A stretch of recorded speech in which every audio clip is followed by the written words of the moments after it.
You're watching Understanding Inequality in a Globalizing World, Lessons for the 21st Century, featuring Nobel Prize winning economist Professor Sir Angus Deaton and Professor Annie Hayes from Princeton University.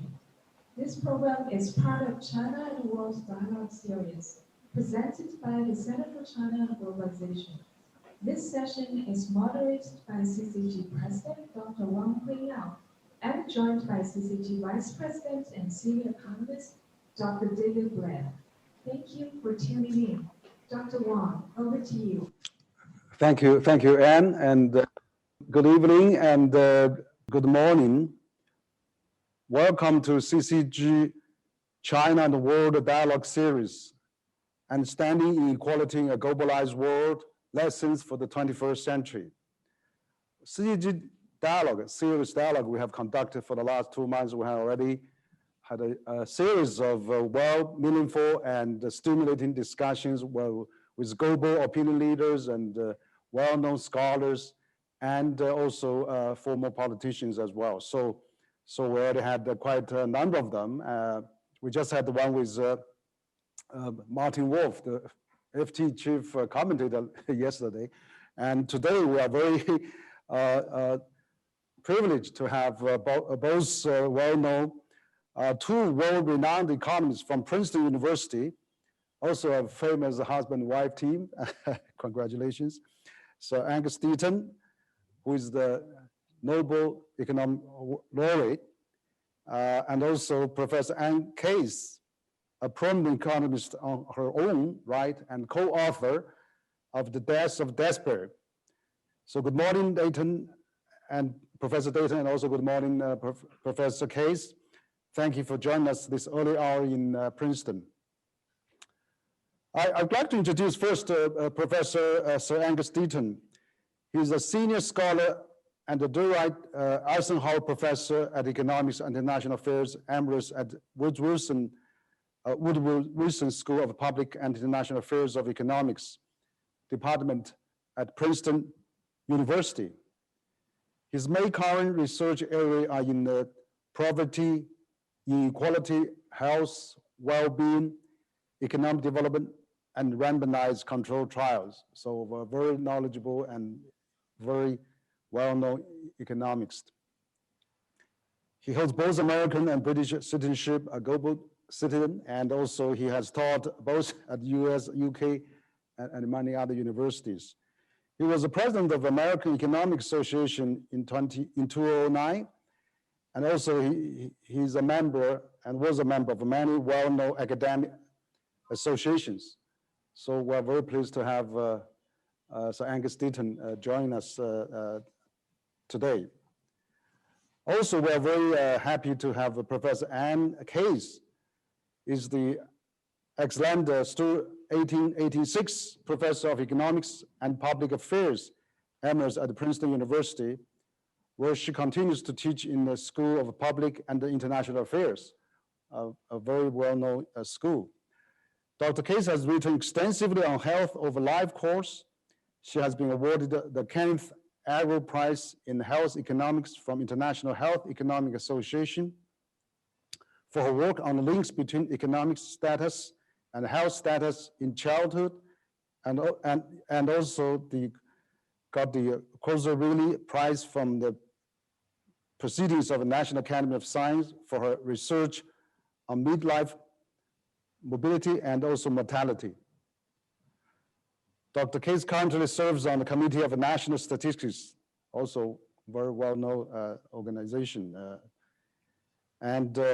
Also, the discussion today, we are very fortunate to have both of you, and we hope that we have a lot of interesting discussion. We are actually carrying this live, and we have many audience watching us online in China and other parts of the world. So today's discussion is also joined by my colleague, Dr. David Blair, Vice President and Senior Economist at CCG. Dr. Blair specializes in the banking and finance, macroeconomics, entrepreneurship, and healthcare. He has a PhD in economics from UCLA and was a MacArthur postdoctoral fellow at Harvard University Center for Science and International Affairs. So for the 17 years, he was the professor and also the economics chair of the economic department at Eisenhower School of the National Defense University in Washington, D.C. So David has actually already been a visiting scholar at CITIC Securities and also senior columnist for China Daily before he joined CCG last year. So we're very pleased to have all of you. So today we are actually what I hold in my hand is actually the new book, Death of Despair, basically a book that and also the future of capitalism, a book co-authored by Professor Angus and Professor Angus Deaton, published last year. So this is really a very interesting book. I was really struck by the book that you mentioned in the book. Life expectancy has across the world has been constantly rising for almost a century, but actually is become a hallmark actually for the highly developed nations. But the income, here comes the strange trend that it's also coming down. So, but before we get into that, also I want to have Professor Deaton and also Professor Case to say a few words at the beginning, to maybe introduce the book you just published last year to our Chinese audience. So Professor Deaton maybe, or Professor Case, for both of you, yes. Yeah, when we first started this work, which was what, in the summer of 2014, so 7 years ago now, we noticed this reversal where mortality in midlife, people in their 40s and 50s, which had been declining for more than a century, a bit rocky sometimes, but a pretty steady decline, had started turning around. So, and instead of continuing to go down from the mid-90s until when we were writing, it had started to rise. And so this is something you really don't expect to see at all. We didn't know at the time that overall life expectancy was falling. But what was happening was only happening in the US. So when we compared what was happening in the US to other wealthy countries, other English-speaking countries, their mortality rates continued to fall. So progress was continuing elsewhere, but in the US, in one particular group among whites, which are the most privileged group in the US, mortality rates had started to rise. And this came as a surprise to us. And it came as a surprise to all of the other people that we showed this to. We thought everyone must know this who works in this area, but it was a shock. So that was the beginning. And we started to dig to try to find out what is going on here. Why did progress stop? Not just for a year, but over 2 decades. Right. It was such a shock at the time, we had a lot of trouble getting the paper published. Yeah. And of course, when eventually we did get it published, there was just a tsunami of interest in it. I like to tell the story that I got the Nobel Prize in October of 2015, and there's a huge amount of publicity that comes with that, as I'm sure you know. But this paper then came out 2 weeks later, and the publicity around this paper was just huge compared even with what had happened with the Nobel Prize. So we knew we really put our finger on a nerve, and that people were very excited about this. Yeah, no, this is a fascinating book, actually. When we read it, I think that you have done a very substantial analysis and with all the data and discovery, actually. I mean, you were basically, it's the life expectancy in the wealthiest countries in the world is fell for the first time in decade. And life expectancy in the US fell again in 2016 and for the third time in a row in 2017. So maybe, I mean, now we're also hit by this pandemic going on around the world. So I think US, of course, is one of the, wealthiest countries, achieved a high life expectancy, but lessons for other countries to learn, for China and for the world. So what we can learn from that, because China is actually getting a bit high life expectancy now, and we just as a population census report released about 2 days ago, and so China is having a improved life expectancy, but we should be careful to learn the lessons from other countries as well. Maybe you could share some light on that as well. Well, I think this is not a very helpful thing, but one of the things to say is to make sure that what happened, some of the things that happened in the United States do not happen elsewhere. So that's one of the lessons. It doesn't tell you in detail. I mean, I've talked about this in China before, but we draw an analogy in the book with what happened in China in the 19th century, when opium dealers from Britain sort of forced their way into selling opium to the Chinese people, very much against local wishes. And to some extent, there's a parallel with what happened in the United States, that very powerful pharmaceutical companies and pharmaceutical distributors distributed enormous amounts of opioids, essentially legalized heroin, which caused terrific trouble in the United States with many people dying. So the three causes of death that were rising that caused mortality to turn the wrong way in the US were suicide, drug overdose, and alcoholic liver disease.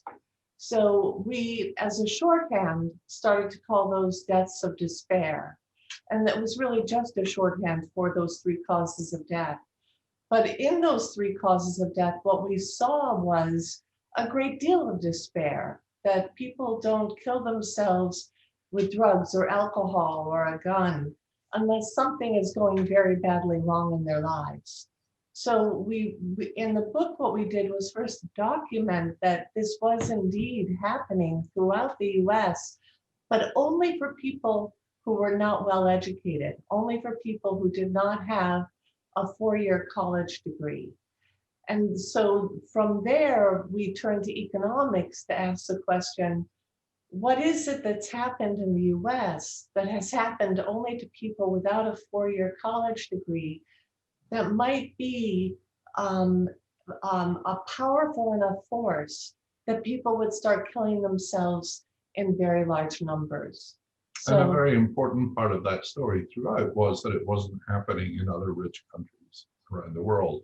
Or if it was happening, and it is happening a little in Britain, Canada, and Ireland, it's not happening to anything like the same scale as is happening in the United States, which means that stories about globalization or technical change, which many people tend to blame, you can't really tell that story without saying, why is globalization and technical change having such different effects in Germany and Britain than it's having in the United States? Could I ask you to delve a little bit deeper into the sort of the deep causes? I was very struck by your statement a minute ago that you want other countries to be able to draw on the lessons of what the U.S. suffered and not repeat the same mistakes. I never thought I'd be looking back on the 1970s as possibly a kind of a golden age. But at that time, median real wages were going up, which they haven't been since 1979. Do you think, can you discuss a bit more what you think either policy changes or environmental changes or social changes that you were driving it? Was it a change in society? Was it failure to enforce anti-monopoly laws, changes in the financial system? There are all sorts of hypotheses, and I'd just like you to elaborate on what you think the major causes were. Well, we can push these back and forward between us, but almost all of the above. A lot of bad things are happening. The question really is to establish, the right, what caused what through this sort of chain.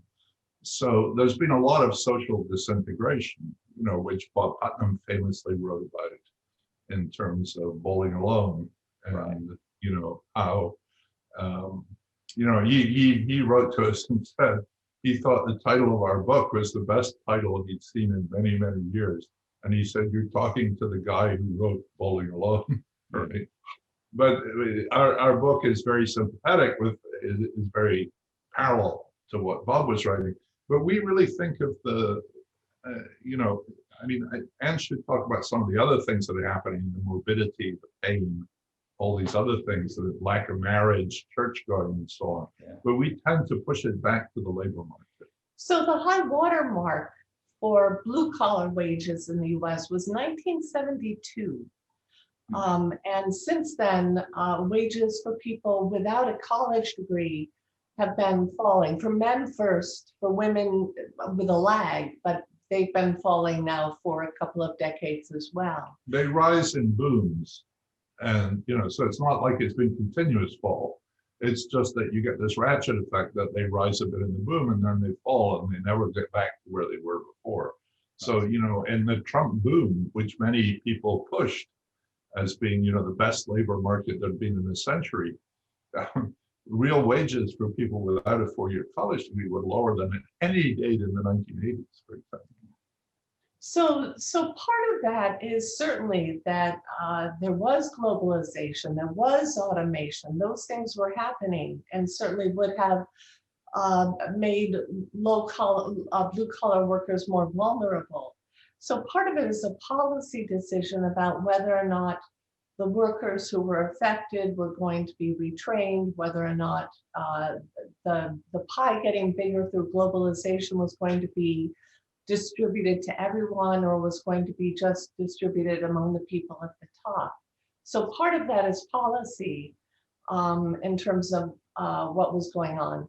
But the other part that's different about the US is the way that we finance our healthcare system.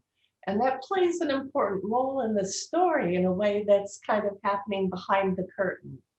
Because we tie health insurance to employers in the US, which is highly unusual.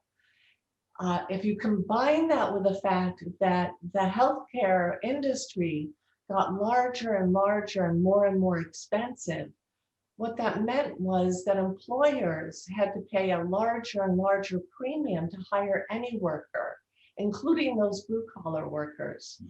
So that came out of blue collar wages. So as healthcare went from being what it was, which was not much of GDP back in, let's say, 1960, to being $1.05 by the time we get to 2020, what that meant was that blue collar wages fell as more money was spent on their healthcare. And also the jobs went with it. So, if you're an employer and you have to pay $20,000 a year to hire, a janitor or a cleaner, it's meant that very, very few large firms in America have any cleaning staff. The mailroom is gone, the security staff, the food services workers, the drivers, they're all not all, but nearly all are contracted out. And this is not contracted out to China or India. I mean, we're talking about contracting out to local firms that supply labor. Mm-hmm. I was struck by a number that the share of GDP going to capital and labor. Back when I was in graduate school 30 or 40 years ago, that was considered fixed. You can just take it as fixed and run with it. But it's been declining. I mean, the labor share has been declining, 7 or 8% over the last 30, 40 years in the US, which is a big change. Can you talk about what's going on there? Well, this is a very hot area in labor economics and in those study firms. And there's no agreement as to exactly what those forces are. So this is a ferment in economic analysis right now. And it's not clear that the same thing is happening elsewhere. I mean, I'm working with a group in London, and we've spent a lot of time looking at the British labor share, and some people think it's fallen in the same way other people think it has not fallen as much. No. But one of the themes in this work, and I don't really want to tell you the answer because I don't think we know, is that power plays a much bigger role than economists used to think it did. Market power plays a lot more. So there's a lot of wondering about whether there's a lot more monopsony, you know, with firms having power over the workers, more monopoly, firms having power over their product prices, and the decline in unions. And, you know, the decline in unions has happened pretty much everywhere, but it's happened very fast in the United States. So there's almost no private sector unions left. And I'm struck by how much more competitive many market sectors are in China than in the United States. I just bought a car, and it's a extremely highly competitive market for cars here. And the price is maybe 2/3 of the price of an equivalent car in the US. So car dealers are very well protected in the US, right? So there are regulations that help protect those sellers, which is, it's not just cars. There are so many areas where corporations and heads of groups have gone to Washington and gotten protection. So if you're working, you know, within a protected sector, you do very well. But that means that the people who aren't protected are paying the price for that. And we think that, not us, but many other scholars too, have begun to think of the bachelor's degree as the ticket into sort of a protected sector. And you don't face competition. But just to elaborate on something you just said, which is very important, our friend Thomas Philippon has written a book about price trends in Britain compared with price trends even in the EU. And, you know, he was someone who came from France to the US as a graduate student, and he was struck with cell phones, exactly what you just said about cars. They were much better quality than they were in France, and they were much cheaper. And now, you know, in 2020, they're not as good as in France, and they're much more expensive. And that's true for a whole range of goods. And again, this is tending to feed this idea that American markets are just not as competitive as they are in Europe, let alone in China. So the lesson for Chinese regulators, market regulation. Yeah, I'd like to I think we have started a very good topic on these issues. I think what is going on at in lessons learned from US, but we had a very good open discussion now. I mean, you talk about all those factors, you know, education, healthcare, and you know, robotics, globalization. So we are actually now having this pandemic, and we're probably going to see the situation deteriorate further as time goes on, that with all the factors multiply. And so the question I want to raise is that now we're now in this you know, globalized world, and deaths of despair, you know, is and also the future of capitalism, which is the book that you had many interesting things, you know, education, you know, people who had a 4-year education have a better income level, and also the country spending on the healthcare, how they run the healthcare system, and also the you know, globalization, how the jobs, technology go in play, all those factors. It's really fascinating. I mean, I think that is really also stimulating China as well. I think that is exactly China probably is doing as well. The latest population census give the data that China now has 280 million among its population, 280 million people among its population have a college degree or currently in a college. So which means this is going to really help the future of them. So that's probably one of the lessons we learned from your book as well. Second, the health. The health is really striking that U.S. has actually spent, according to the number you have, is almost 20% GDP on the health system, whereas China is about 5 or 6%. But China's already almost have 1.3 billion people and some kind of medical coverage, and also that life expectancy. China is probably only 2 or 3 years shortage of U.S. now, and it's quickly catching up. And also China was this year, they announced that China has lifted 800 million people out of extreme poverty. And also the Chinese family values, and there's a companion at the family encouragement, whereas they can avoid those kind of a suicide or maybe depressed or whatever. So what do you think about what China has done, and then what can be prevented in the future that not going to repeat some of the lessons maybe we're having, or maybe has some how we can really improve that? Probably you are the authorities on that, and like to hear also. So there are several things to pick up on here. I mean, it's a really fascinating set of issues.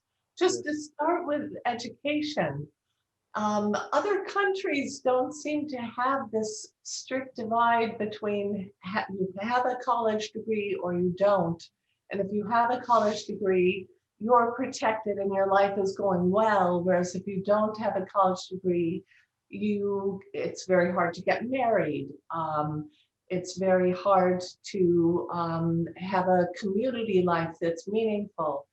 In other countries, that's not happening. So it seems like that is something that's in some way special to the US. And it may be that in other countries, there's not stigma attached to having jobs that are meaningful jobs that you need skills for, but you don't need a college degree for. So that's one thing. I don't know if you want to.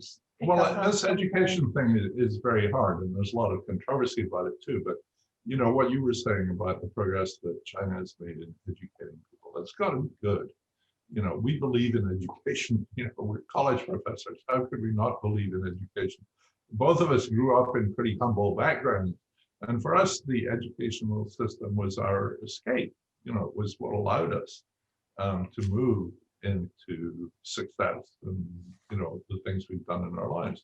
So we're not going to say anything bad about education. And education gives people skills or allows latent skills to be expressed. And that's good for them, and it's good for the country, and it's good for everybody. So that's a terrific thing. But there's another role of education, which seems to be as a marker of social status. Mm. And having a BA in America seems to increasingly have become what the philosopher Michael Sandel has called the key to respect, a key to social esteem, the key to a good job. And that has a big downside as well as an upside. So, we're not going to badmouth education, but it's more the role that this BA degree has come to play in the United States. So that, I think, has been problematic. Go ahead. Sorry, no, please. I was going to say also to pick up on something else that you mentioned, which was on values or family values. In America, among conservatives, they like to point to the erosion of family values, that people are no longer industrious and that people are no longer sort of like have a moral compass that says we live in a family and we take care of our family. Instead, what we have are people cohabiting, they break up, they may have had a child in their first cohabitation, but then they have a new cohabitation, they have another child, and their home life is just very, very fragile. But we kind of argue in the book that it's much easier to be virtuous if you have a good job. If you have a job where you have prospects, where there's on-the-job training, where you feel like you have a future, it's much easier to kind of support a lifestyle that's stable if you feel that you have status, meaning in your work, and you know that that work is going to lead you to a good life. There's a sort of old Marxist belief that social relations Yeah, depend that's on the means of production. And that seems to be what's happening here. I mean, we see the disintegration of these, these towns where people used to have good working class, blue-collar jobs Sure. for working class people as being behind this social disintegration. How would you Yes. suggest I'd we like get to out? raise another question before I get back to David, is Okay. that one of the things you mentioned in this book about inequality, and also is one of the things that we notice has been widely happening around the world. I mean, as globalization deepens, we see the inequality. For example, we notice that, for example, the 1% of the US most elite or people in the top bracket, that their wealth is almost equal to 45% of the mass population. And that actually in many developed countries have the same trend on that. And whereas also the company is going global, but then they are not probably benefiting exactly the home country or the host country of that. And that's where, for example, NAFTA was blamed for hovering out the Midwest and not benefiting US on that. So and now China probably become another reason to bash for as well, because if the multinationals, the Fortune 500 is not really having put their wealth offshore somewhere, that is the politics going on. I was talking to Martin Wolf. He was saying capitalism is global, but democracy is local. So if the population locally is not happy, then politician needs to find a scapegoat for that, and China easily to become a scapegoat very often. So what do you think about this inequality issue, and where the gap is getting wider and wider in the last several decades, and also even during the pandemic? I mean, we see the 1% is getting even wealthier. Stock market is all-time high now. So how we explain that, and what are the true challenges for our contemporary world? Yeah, so I think you have to be careful here to separate different kinds of inequality, right? So there's inequality in income, which is what perhaps we first think about. And the top 1% is mostly about inequality in income. And then what you were talking about at the end there, which I think is becoming increasingly important, and some politicians in the United States, like Elizabeth Warren, for instance, be focusing much more on wealth inequality than an income inequality. And as you say, there's been this enormous explosion of wealth inequality during the pandemic, much more so in the United States than in Europe, for example, because the US stock market has gone up so much. And largely because the big tech companies are here in the US, and it's their enormous success during the pandemic, which has driven up those stock market values. But there's also the inequality we write about in our book, which is the inequality of respect, and of which in the US seems to come with education. And to us, that's the deepest problem, because the people, these people without a VA, have been sort of left behind. They're not politically represented. And what you say is exactly right. Our colleague Bob Kahane used to say that the major force today in international relations is what is happening within countries. That's exactly like what Martin Wolf said about democracy is local and globalization is global.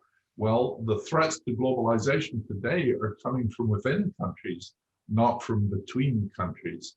And we think it's this, if you like, disrespect or the separation or leaving these people behind who favor populist solutions that are the real threat to globalization. I mean, if you get another decade of Mr. Trump, then it's not clear how much will be left of globalization at the end of that. mean, just to go back to what you said about NAFTA, speaking to some of the economists who were in the Clinton administration when NAFTA was passed, they knew that jobs would be lost in the US. But what they thought was that, well, this is a good time for the US to upskill. And so that those jobs would be lost, but those workers would be better skilled, they would retrain them, and then that would lift everyone. But what happened was NAFTA passed, the jobs were lost, but the upskilling never took place. So those people were sort of thrown out into the wilderness to fend for themselves. And that's going to foment a lot of anger over a period of time when people feel like they're not participating, they're not, when the rest of what they see as being, you know, a wealth increasing among some groups, and they're not getting any part of that increase in the size of the pie. So, and that's a failure also of democracy in the US. Yeah, that's a good point. And also, Professor Deaton, that you mentioned about education, of course, one of the probably fundamental factors that dividing the social status as well. But also, we see the statistics as well at Princeton and Yale, for example, more students coming from family in the top 1% income than from the bottom 15%. 2/3 of the students in the Ivy League schools comes from family of top 20%. And also actually in the US, the chances of students from household with more than 200,000 in income scoring above 14,000 SAT college admission test is only 5, so so for those family that makes less than 200,000 is only 1 in 50. So 1 in 5 and 1 in 50, you see the income gap to make those difference. So even for the education, does that also related to the wealth that is not, inequality is not there, the gap is big, would that be a problem for US to continue, or the Western countries in general, probably? Yeah, but Princeton and Yale are not the whole of the university sector apart from Yale. And it's not entirely clear that you get a huge advantage in going. I mean, I'm sure you get some, and parents think that it's certainly extremely competitive. And it's certainly true that, we know best at Princeton, but Princeton has made huge efforts to bring low income and minority kids to Princeton, and have very much changed the composition over the last 30 or 40 years. So I think we defend that record a little bit, but it's really hard. And for instance, I think they've probably been more successful at bringing minority students than they have of the children of working class whites, for example, that don't. But there are many colleges. We spend our summers or a month in the summer in Montana, and the state university at Bozeman, for instance, anyone who wants to walk in can get in. So you don't have to take exams and be let in. And, anyone can go and try. And of course, they have to pay fees, and that's a separate problem. So, that's built up some debt from that. But I think US is still. Yeah, I think US is still very strong in those, among the 100 top universities, US has half of that, and attract talents around the world, make a very innovative country. I think that probably is the core strength that US has. And I think China is also learning that. Of course, China has over 3,000 universities of currently on campus, 35 million students on campus, total population 218 million college in campus. And also 0 to 9 grade, 98% of the student at the age of that is also enrolling as well. So I think that education probably is really, according to your study, is really one of the key factors that China is paying a lot of attention to that. Perhaps I would like to have David to comment on that as well. You've been living in China since 2016. I mean, and also you study a lot the wages development and all those labor economics and financing. And so maybe what's your take on that, on the compare with the country you come from, US, and also the country you already lived in for the last 6-7 years already? Yeah. Well, I'll speculate about it for a minute. There's one term that I hear in Chinese that's a term that they use for taxi drivers or for anybody that operates equipment or any sort of skilled job, and it's shifu. And it basically is the way people show respect to a manual worker. And a lot of these people are much poorer than typical people at equivalent jobs in the US.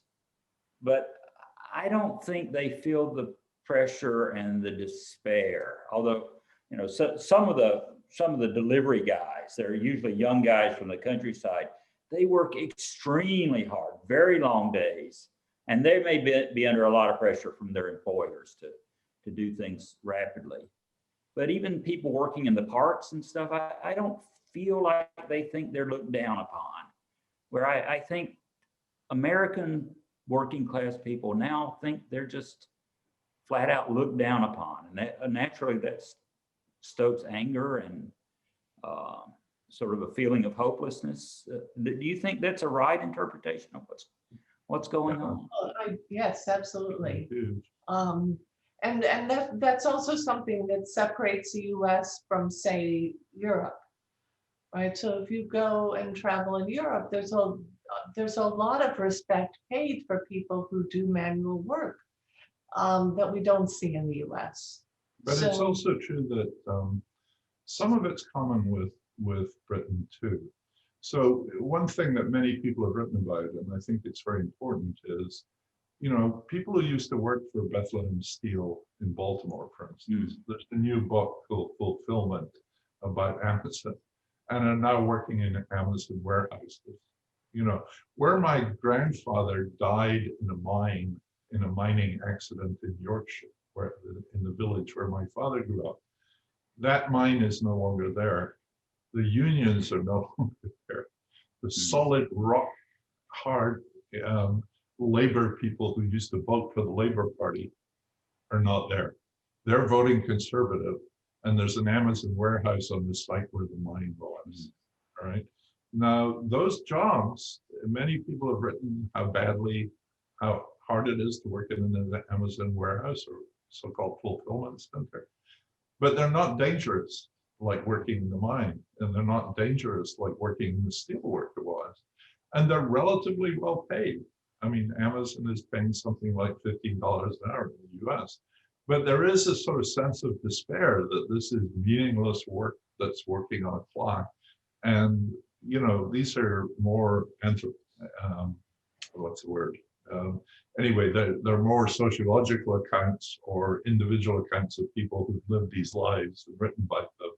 And there's a feeling that the meaning of life, is not what it was in those towns. And there's been a lot of loss of society. I mean, in these Yorkshire mining towns, there were these famous brass bands, and there were famous soccer clubs, and there was a social life built around those jobs, dangerous and dirty though they were.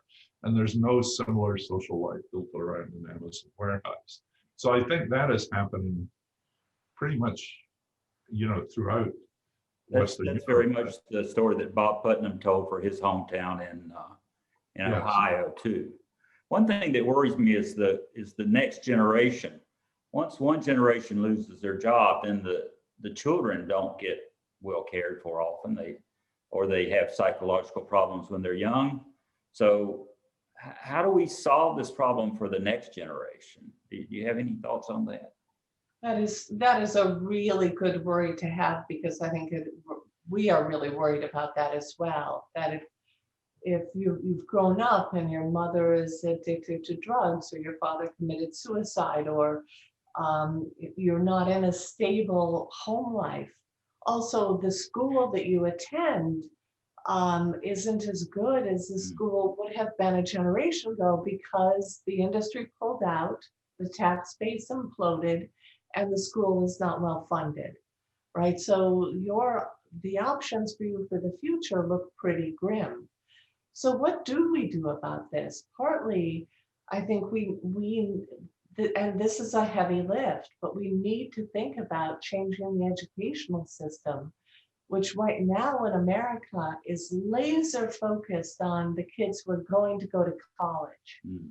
So if you're going to high school, but you're not college bound, you're sort of on your own. So we need to think about ways in which kids who are not going to go to university are going to get a skill set that's going to put them on a good career track where they could become skilled plumbers or electricians or all of the different computer needs that we will have. And we need to be thinking about how we make that happen.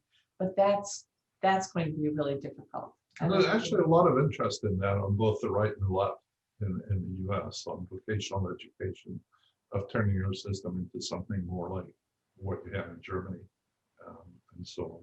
So, and also to come back to the drum we like to beat, you know, a lot of these local authorities are paying enormous sums of money for healthcare, and it's making it very hard for them to fund local schools, local education, local universities.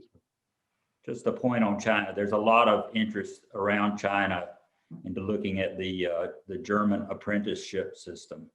But I still think there's too much attention on, especially among parents, and being sure their children aren't, you know, forcing them to go to school 15 hours a day. And that's a slight exaggeration. And getting on the sort of the Beida Tsinghua, Peking University Tsinghua track is very much, many parents are very much striving. I found, you know, David, I found actually, as Professor Deaton and Professor Case just said, you know, the American have this phenomenon that people, you know, if there's high school, they're not pursuing university, and they don't have a very bright future. And same mentality actually is happening in China as well. And also people didn't even bother to go to the you know, vocational school or other specialized college because everybody wants to go to university. So that is not really a healthy thing. But on the other hand, Chinese people do work very hard. I mean, there's talk about 724 or 966, you know, 9 hours a day, 6 days a week or something. So what I think is that I also want to get our two distinguished scholars' advice is that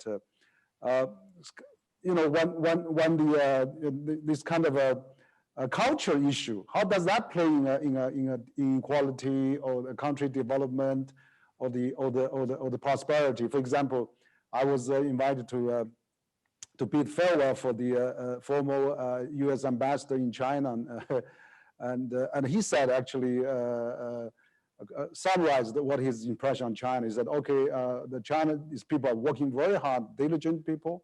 They have attached great importance on education, and also they have a great, you know, stick to the family values as well. You know, there's a tremendous family value, and you know, attach great importance to the family. Basically, that's what he's saying. So even that, I mean, the family now, according to the population consensus, you know, 10 years ago there's about 4 persons in the family. Now it's about 3 something. So China is also changing on that as well. So what I'm asking is that with the culture. You know, China has a 5,000 years history. It was always, you know, trying to be neutral and inclusive, and would that play something in the country development as well, or inequality issue as well? China actually, there's a saying in China, you know, they don't mind that there's not enough, but they mind very much if not redistributed fairly. So we have this redistributing upward, in using your term, not downward, not trickling down the wealth of a Western country, for example. So China is trying to avoid that. You know, for example, you know, having these massive, gigantic 4 decades of lifting 800 million people out of poverty. You know, 10 years ahead of SDG 2030 agenda of UN, #1 priority that cutting 70% of global poverty.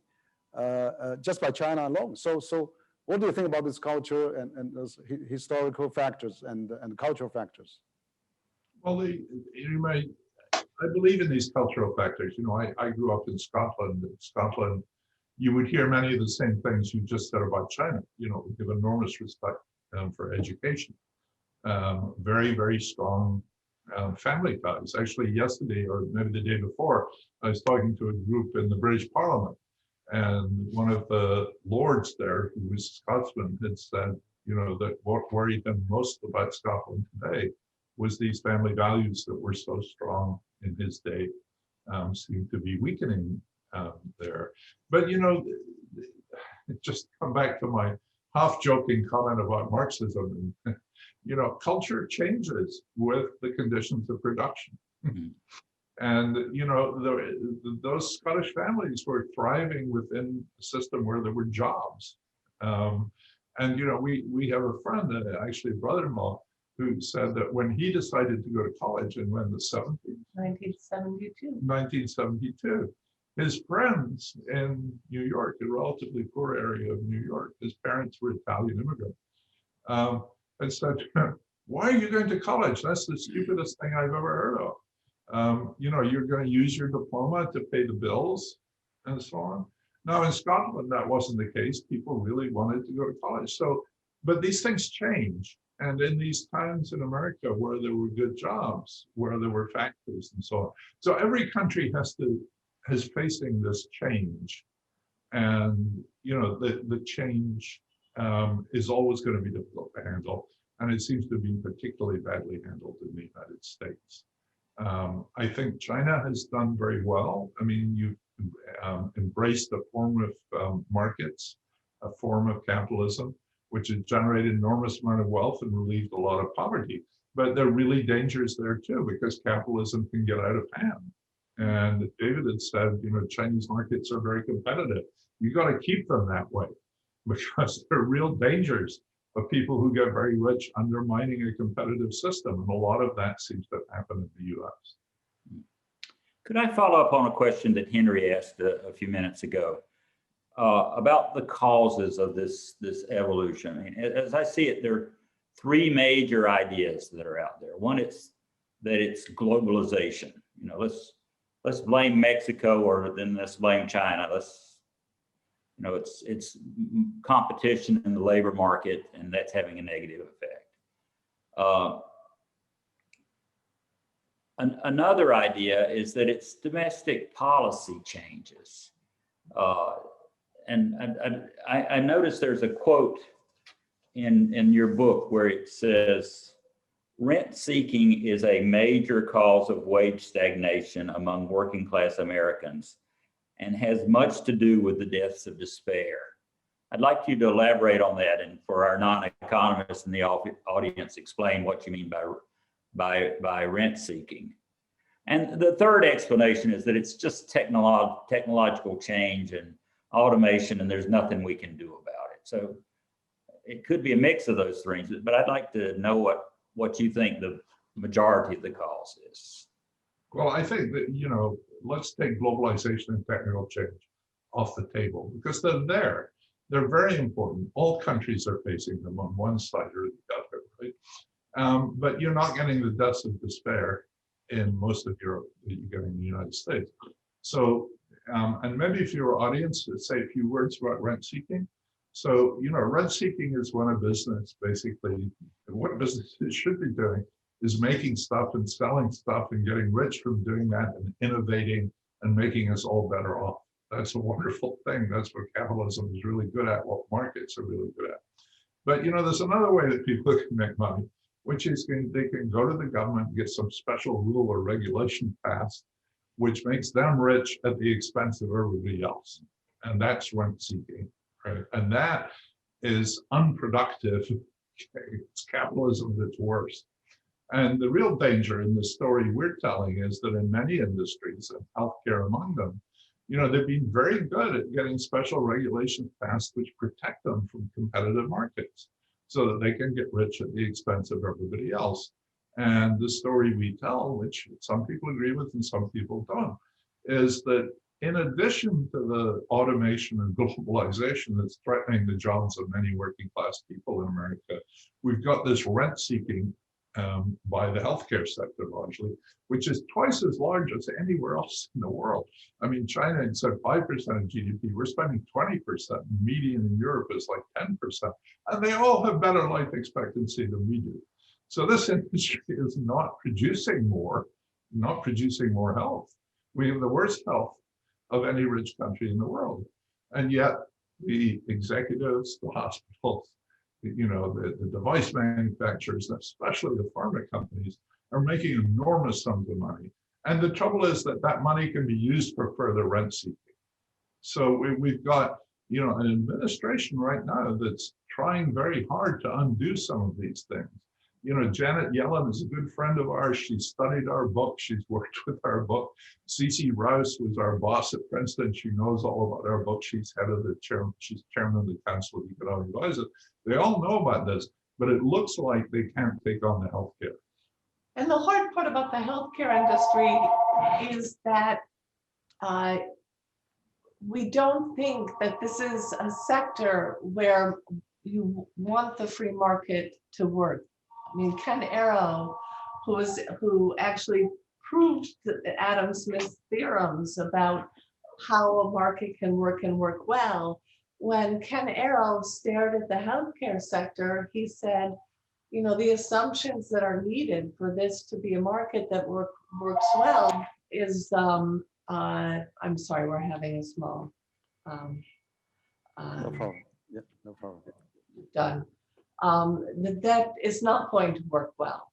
So it's not, so this is an industry that we don't want to pretend can work well as a free market. This is an industry in which there's going to have to be the government to help organize what happens within that industry. So I mean, we think that the healthcare industry you have to set aside differently from, for example, hairdressers, where in the state that I live in, you need a license in order to cut someone else's hair, right? So that's going to protect the people who were able to get a license, and it's going to drive up prices. And it's not just people who cut hair, it's people who do a lot of other things are protected in a way that keeps some people out. But the healthcare sector is a little bit different. Yeah, I mean, I think we understand the benefits of markets, and we're not anti-market in any capacity at all. And China seems like, a leading example of that. I mean, China really began to get rich when they deregulated markets or deregulated agricultural markets. And, in one famous phrase, unleashed the slumbering dynamism of the peasants. We got this enormous growth. We're all in favor of that. But, you need a muscular government to regulate the abuses that will happen if you don't. Yeah, I think you have just said something very profound there, Exactly. If US spend 20% on healthcare, but also China spend 5-6% or other, if we can really, as you said, have a really government to play a more active role in terms of those public goods areas, so that we don't have this kind of rely on the monopoly, or maybe it's not deregulated, so that we would have a lot of challenges for getting a better service for the patient. I mean, in your book, actually, the capitalism, the future of capitalism. So there's a different form of capitalism. There's casino capitalism, rental capitalism, corning capitalism, ring capitalism, democratic capitalism, state capitalism, and the list go on. And but the government, of course, plays some role. So what is the ideal form of capitalism? We know capitalism is if we really practice well. I mean, with caution, with regulation, with government involvement. Probably China is trying to do that. We have a market economy of 60 private sectors. We have another 10-15% multinationals, and then there's a 20% of SOE. So what is the best form of capitalism, and how that can be, work well with the government and then serve the people well at the same time. Well, the struggle of people to make money is a very powerful force. What some people just call greed, right? But you have to channel it in ways that are socially productive. And there's always danger there, and there'll be danger in China too, because people are very good at that. Very good at innovation is a big part of the story too. My friend Philippe Aghion has just written a book about creative destruction. That's another thing that capitalism is very good at. It comes along with new ideas, and these new ideas push aside old ideas, and old people were, previous people were making a lot of money, lose money. So there's a lot of this churn going on. But the danger is that people who go powerful from one set of innovations or from one thing will try to stop, the next brand of innovation going on. And that's not something that's just to do with America or to do with China or to do with England or whatever. That's always going to happen. And it's always a danger in any system that the people who do very well at one round are going to stop the people at the next round from doing things well. I mean, there are famous Chinese stories. I mean, I won't be able to pronounce the words, but Admiral He, who had this enormous fleet of ships that were the greatest ships in the world that make the Mayflower look like an insect, and they sailed all the way to East Africa and so on. And when they came home, the emperor just put the ships away and said, you're never going to use those ships again. So there was this potential innovation in the 15th century? I mean, it's before Columbus came to America. And it was choked off because people in power were scared of it. And that is what we see in America all the time. New innovations are choked off because the previous people don't want to see them. So you've got to let capitalism really you've got to get markets to work for the people and not work for the capitalists. Part of that is going to be, if you want this to continue, if you want this to evolve, as there is creative destruction, there are going to be people who lose, right? Those people have to, in a sense, be brought along as well. If you want this to be able to evolve peacefully, which means a safety net for the people who lost when there was this kind of innovation taking place. And I think one of the things that happened in the US was that there's real pushback against helping people who lost when there was globalization or when there was innovation, that you're on your own. Oh, well, something happened, your good job disappeared, tough luck. And I think that you can do that. You can play the game that way, but that's going to not give way to sort of a peaceful transition to a better economy. I think we have to think about social safety nets as part of running a market system well. You've got to be able to do what David talked about before, which is you've got to have capitalism deliver low prices, not high prices. And yeah, that's a good. So David, what's your comment? Yeah, I wanted to follow up with a couple of specific questions that China's actually dealing with right now. When I was in graduate school, I went to graduate school in the late 70s, and the deregulation movement was in its heyday then.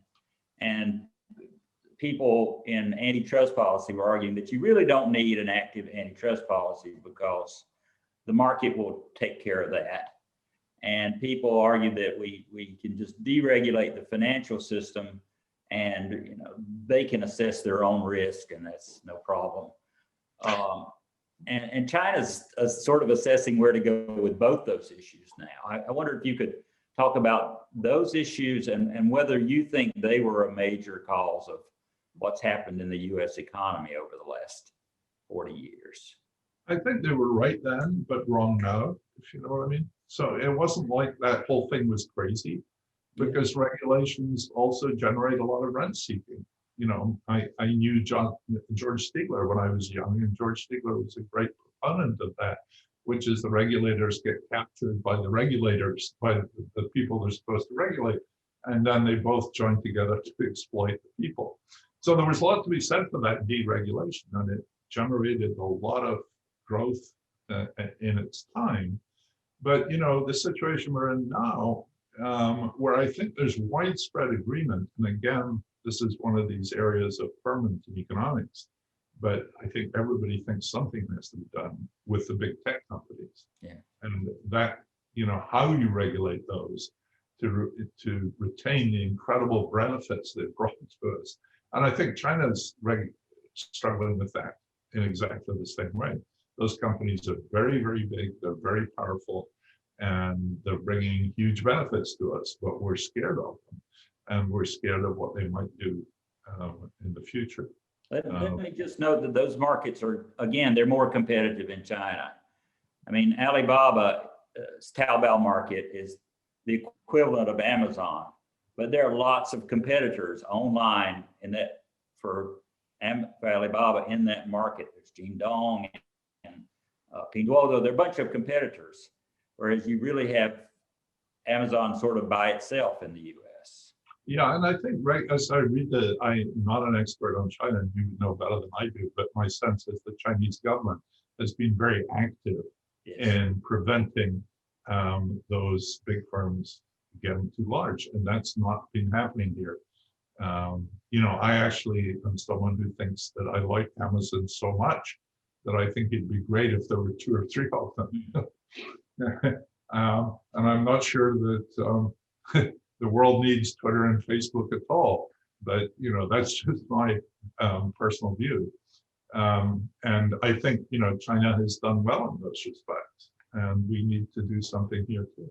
But with the financial markets and whether or not they can assess their own risk and whether or not we can just let that roll forward without any oversight, I think we've seen what that led to in the US, which is people lean out into the wind, and if they fall over, the US has come in to shore them up because we can't let them fail. So it's kind of heads we win, tails you lose. And that doesn't seem like a really successful way forward. So I think it's kind of naive to think that this is an industry that can just manage that on their own. I don't know. Yeah. Angus might disagree. No, I agree with that. I mean, but again, what you talked about in the 70s wasn't entirely wrong. And we got benefits from it, but it went too far. And these things sort of go through cycles. But this is something that's going to change, and I think both China and the U.S. and everywhere else are wrestling. I certainly believe the rate deregulation at the time.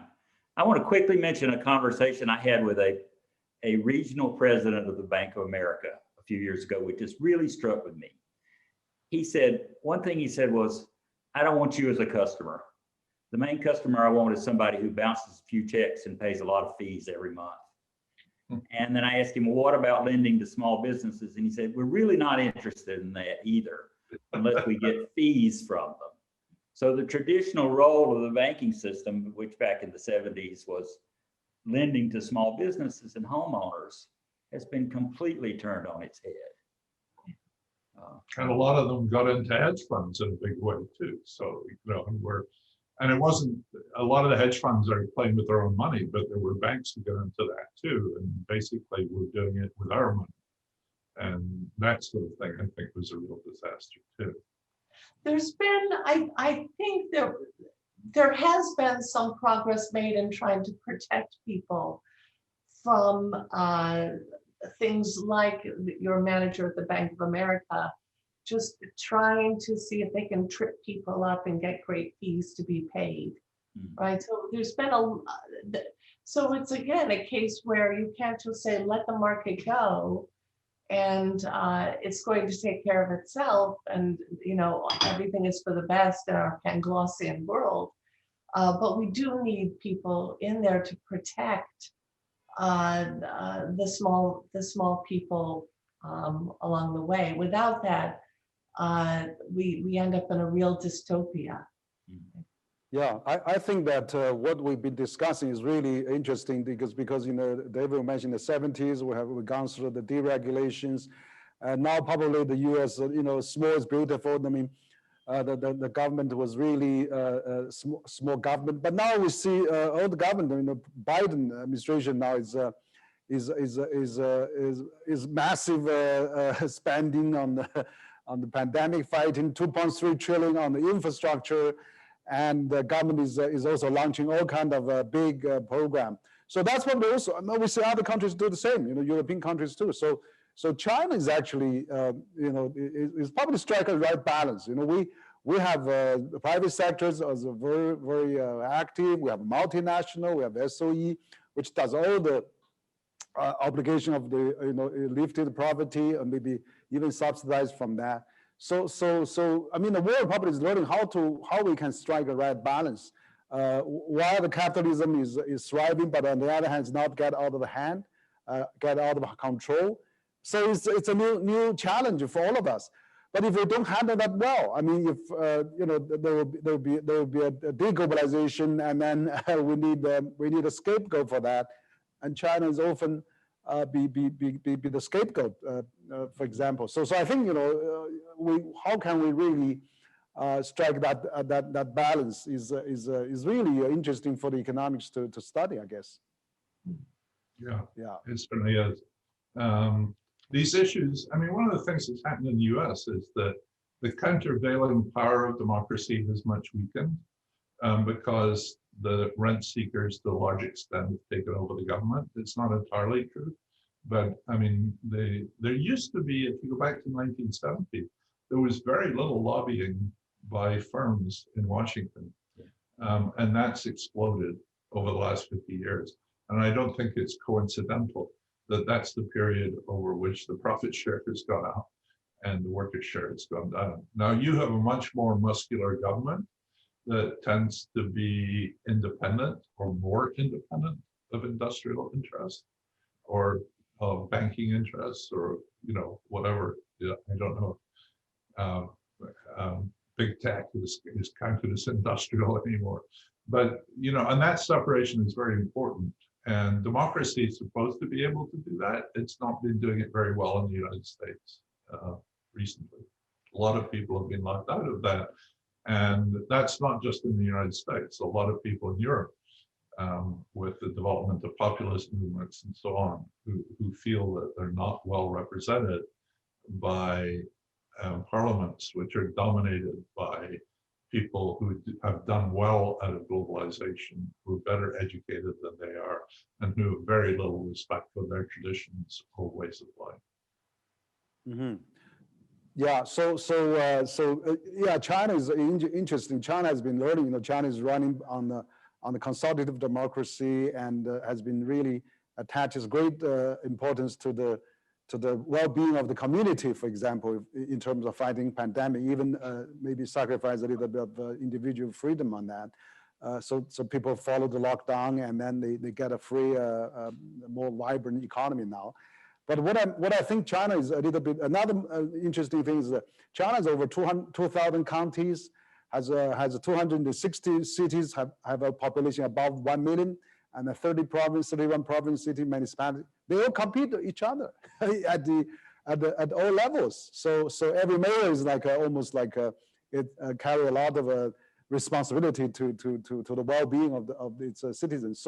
So that system, you know, we are seeing China is trying to create some of that, and certainly that's where I think the high economic growth comes from. But I hope that you know, the innovation China can catch up. I mean, that's where China is still you know, is relatively late comer on that. So in terms of but in terms of the globalization, I mean, China has benefited enormously on that. This is the year of China joined WTO for the 20th year anniversary, and I think that what's your take on the globalization? You know, if China has been peacefully rising, how China and the U.S. And EU and other countries can work together with a better economic perspective and prosperity, where we can really work together on that. Yeah, I agree. I think, you know, we're in a really worrying situation in where, you know, there's a real danger of throwing out the baby with the bathwater sort of idea. And, you know, you swing away from complete deregulation to something where you have this total regulation and a stifling of everything. And, you know, there's a lot of people in America who don't believe in capitalism in any form anymore. And I don't think they're powerful enough to do huge damage, but they could be. And if other bad things happen. So I think the populism in America, and, you know, you have a major political party that doesn't really believe in ballots anymore. You know, there's a big threat there. So I think that with globalization, the idea, when you first study economics, what you're taught is that, you know, there are these gains from trade, and so that's a good thing. And indeed, what we've seen is the pie get bigger and bigger and bigger. But as the pie gets bigger and bigger and bigger, the question becomes, how does it get distributed, right? Who wins or who benefits from globalization? And in the US, too little was paid attention to that issue, so that a few people get very wealthy from this increase in the size of the pie that globalization brought. But a lot of people, their lives were damaged, you know, their communities were destroyed, their families saw no prospects for the future, and no one took care of that. So I think that if you need to make sure that things continue to work for the polity as a whole, and if you don't pay attention to that, if you don't tend to that garden, then bad things can happen, as we've seen happen in the US now. So maybe the issue then will be maybe each country should really look how to adjust domestically. Let's handle our domestic issue with care, with innovation, with all the new technology and new plans. For example, I'm pleased to see President Biden said he's going to revitalize the infrastructure of US, which I think also that is one of the factors in China. You know, the infrastructure revolution going on. You know, anywhere you go is a few hours a high-speed train, and that also helps the alleviating poverty in China too. So if we all really concentrate on our domestic issues rather than we blame each other, maybe that is really the way to go. We hope that we have a better you know, communication and things like that to really have a more cooperative partnership. You know, I was talking to Graham Allison and Joseph Nye and all those Thomas Friedman. They all said, you know, we should cooperative. Even if it's a rivalry, let's have a cooperative rivalry or rivalry partnership rather than a geopolitical rivalry or strategic rivalry. One thing I want to say is that I have this book, you know, it has been translated into Chinese, that Understanding Consumption, which is your 2015 Nobel Laureate, you know, one of the themes was based on that. Consumption is very important. I mean, very, you know, China is want to be a consumer society. Government is stimulating consumption. There was even proposal to do circulation. Domestic consumption is now emphasized. But also, we understand that one of the things that also often China blamed is that China took away a lot of the jobs. But we know that Walmart and all the others has purchased so much goods from China and has helped keep the U.S. inflation low for the last several decades. I mean, in the 80s, you know, U.S. inflation has gone up, but now in the last several years, only until recently, probably is getting higher. But you know, even though there could be a little some job lost, but maybe to technology, to robotics, or to factory move to China. But also China's benefit also U.S. economy in terms of you know, buying, you know, $1 trillion of the treasury bills, financing the T-bonds, and now with the also low high quality products. So what do you think of that? You know, that consumption pattern that we had all the competitive advantage of each other. Should we really have a more peaceful narrative on that, rather than Trump said, "Oh, China's rip us off," and what's the real explanation for that? This is, I'm not quite sure I got the question, but Okay. there's this sense of what consumption is still too low in China relative to No, what I'm income. saying, there's two questions. The consumption, of course, we are actually stimulated by your theory. We are stimulating the consumption now in China. Yeah. Absolutely, we encourage more consumption. The other thing is that the U.S. consumption a lot now rely on China because China has kept the U.S. inflation low with a lot of low quality, low price, good quality products. But China often blamed for that, is that. No, I don't think China's to blame for that, but that's, that's certainly a good thing, a help to Americans. And I had not encountered that line of thought that, China's to blame for America's high consumption patterns. But I presume that in China, there are a number of policies to help people spend more. I've always argued that, if people in China had more children, they'd have more things to spend money on. That's a very good thing to spend money on. Also, healthcare is very important there because if people save up because they're worried about big expenses for healthcare, that's another reason. The other thing that you probably don't want to hear is that there's a very strong relationship, which economists I don't think fully understand, that very high growing societies tend to have very high savings rates.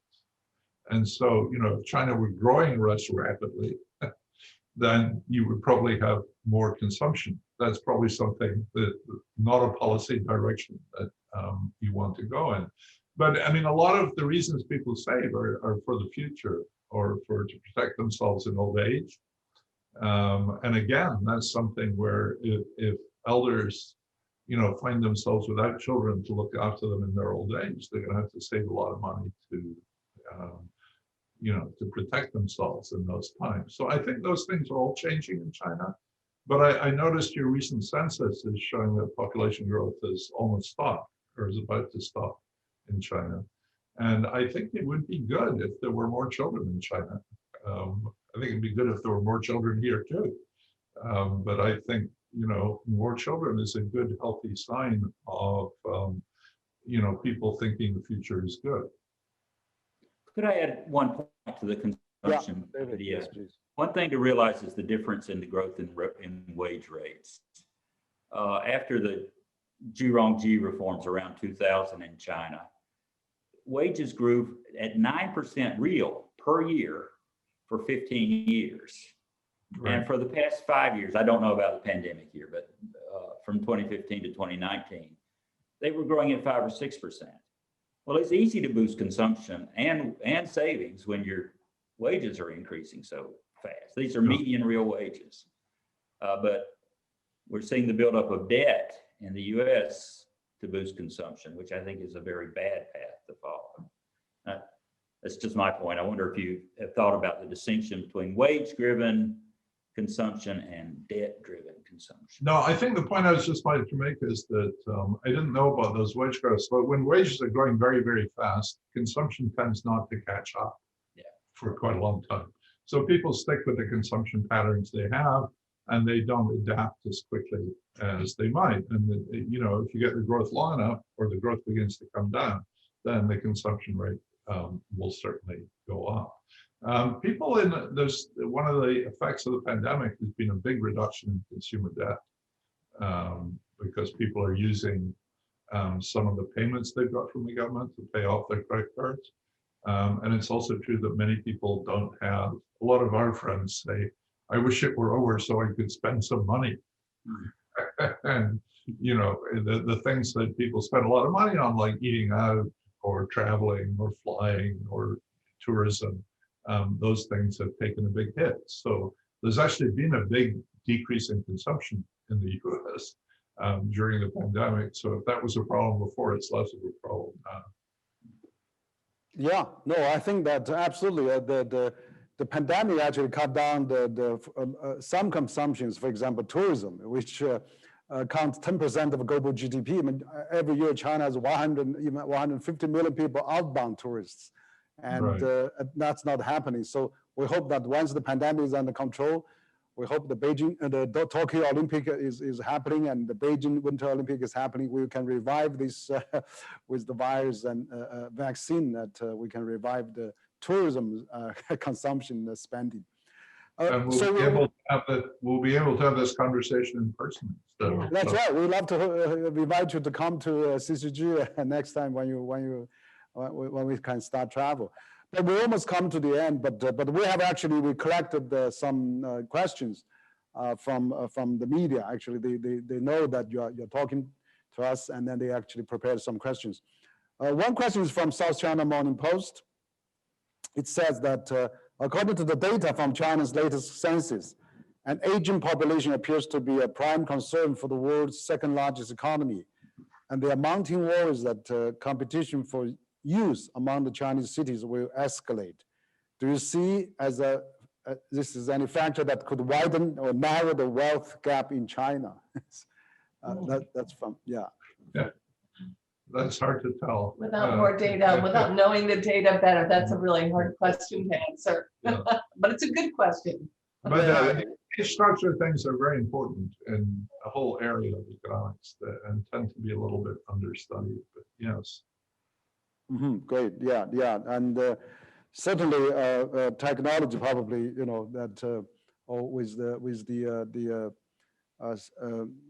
that artificial intelligence or those automation that really probably, if people not knowledgeable on those things would maybe affecting that.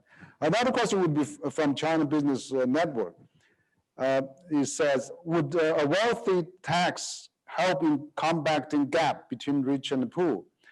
Are those policies introduced by the Biden administration indication in the era of a big government is back in the United States? Also, President Biden is raising the minimum wages, but also proposing a flat tax for the global operations. So what do you think of that? Well, I think it's really time that large corporations like Amazon and FedEx actually paid any tax. And I think that's certainly one of the things that fuels populism, is this feeling that the people at the really top, especially through corporations, are not paying very much tax. And I'm certainly very much in favor of international negotiations to set a minimum corporation tax, for example, so that you don't get this enormous distortion of companies moving around and pretending to be headquartered in Ireland or in the Cayman Islands in order to avoid taxes. I mean, that's a problem you have much less than we do. And I think that's been very corrosive. It's been hard for the government to collect taxes, which it needs to do things. And it's also seen as manifestly unfair and contributes to populism, and we need less of that. Mm-hmm. Yeah, we have another question from China Radio International. Many people talk down capitalism. French President Emmanuel Macron said during the virtual Davos Agenda 2021 summit of global leaders that modern capitalism can no longer work. So what's your opinion about that, and how we can really compare the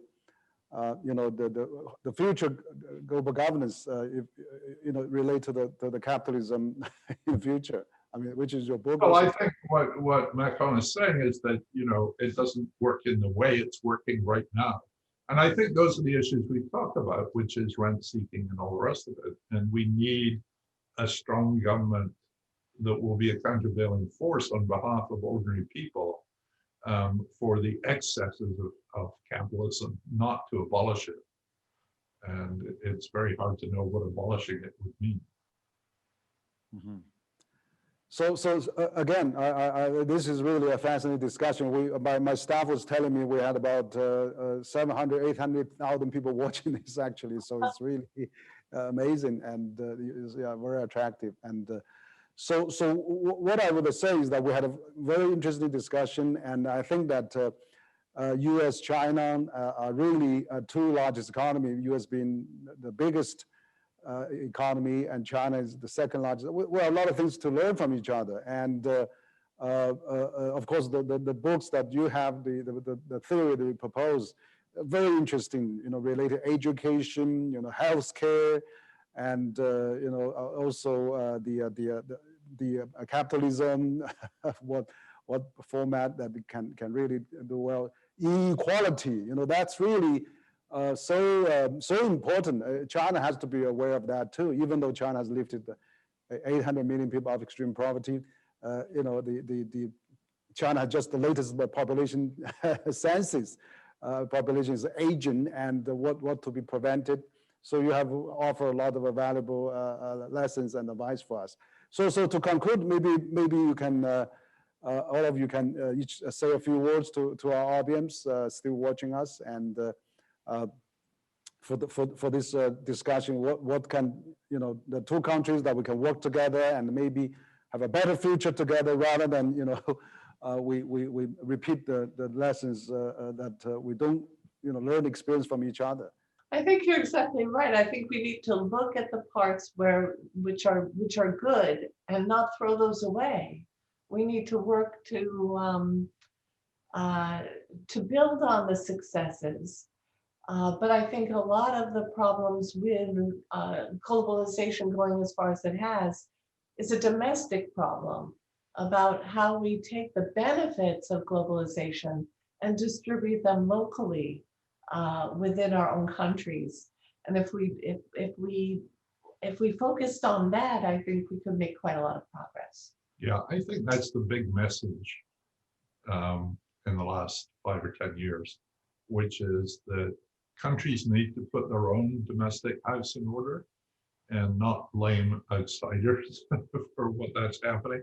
And if they don't put their domestic house in order, if they don't look after the people who've been left behind, and that's a domestic issue, it's a policy issue, it's something that governments have to be able to do, then they run the risk of terrible things happening domestically, but also really bad things happening internationally. Because if those people, are allowed, bad things are allowed to happen and they're seen as being exploited, then they will look for scapegoats and they will blame anyone who happens to be around, whether it's China or automation or artificial intelligence or whatever.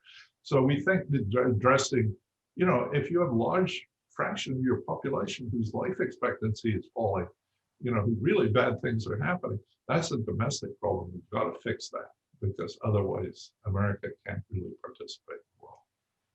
Yeah, that's very, very stimulating, very sound advice. I agree. It's not only true for US, but also true for China, for many other countries. We've got to take care of our own people, and we have to do our own domestic politics well, because these days, domestic politics is not doing well, it affects international politics too. So we have to concentrate on domestic issues and handle our own situation well. That's absolutely very sound advice for all of us. So David, your last word. I thought this has been a very great conversation. I wish we could go on for a few more hours. I have tons of questions to ask you, but you mentioned when we first talked that you had some ideas about how the pandemic has affected deaths from despair, and I want to just give you a chance to mention a little bit of that before we leave. Well, we've just been looking at the pattern of deaths, which has been hard to get data on. And the stunning thing is that the people who've been suffering worse are the same people who were suffering before. And it's not obvious that would happen, because the causes of death have changed. It didn't used to be risky to work in a grocery store, and now it is risky to work in a grocery store. But the sort of protection that you get from a bachelor's degree seems to be as strong against the pandemic as it was before. So one of the ways I like to put it is having a BA, if you're a white non-Hispanic in America, having a BA is about as protective as the Johnson & Johnson vaccine. It's about 75% effective. And who knew? And of course, we know sort of why it's happening, that those of us with BAs are all staying at home. We kept our jobs. Nothing bad happened to us. But it's always the same people who benefit and the same people who lose. So the pandemic has not really changed that pattern. I think you're dealing with an issue that's one of the most important issues facing the United States and maybe the rest of the world. And I really appreciate your contribution to this. Well, thank you. And thank you too for giving us this amazing audience. It's just wonderful. Thank you. Yeah, thank you, Professor Deaton and Professor Case. It's such a fascinating discussion we have, and I really appreciate your advice at the end and those throughout the conversation, the theory and the examples you give him, and the concrete sectors you look after to derivate all those theory that are actually applicable to many situations, including U.S., not only U.S. but also China as well. Education, health. Solve the inequality and also concentrate on the domestic issues and do it well.